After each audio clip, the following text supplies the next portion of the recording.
खाजुक खाजुक परिवार, छिन्छक नातेदार, हाराबजी हजुरबुवा, हालमनी हजुरआमा, आबजी बुबा है, अमनी आमा, अनि आप्पा भनेको ड्याडी भयो,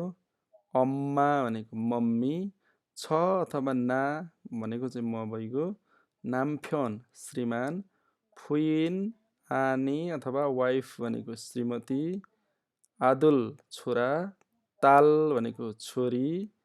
ह्यङ भनेको दाई तर कसले भाइले भन्दा, ओप्पा भनेको दाई बहिनीले भन्दा, नुना भनेको दिदी भाइले भन्दा, अन्नी भनेको दिदी बहिनीले भन्दा है। अनि थोङसेङ भनेको भाइ बहिनी, अनि नामदोङसेङ भनेको भाइ, यदोङसेङ भनेको बहिनी, फुमु अथवा फुमुनिम भनेको बुबा आमा अथवा अभिभावक है, यङजे भनेको दाजुभाइ, छामे भनेको दिदी बहिनी, इमो भनेको आमाका दिदी बहिनी अथवा सानी आमा ठुली आमा, खोमो भनेको बुबाका दिदी बहिनी जस्तै फुफू, त्यस्तै सामछुन भनेको काका,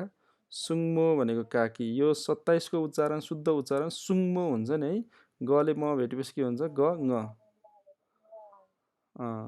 वे सामछुन भनेको मामा, वे सुङमो भनेको माइजू, छोखा भनेको भतिजो अथवा भतिजी, खुन आबजी भनेको ठुलो बुबा, अनि खुन अमनी भनेको ठुली आमा।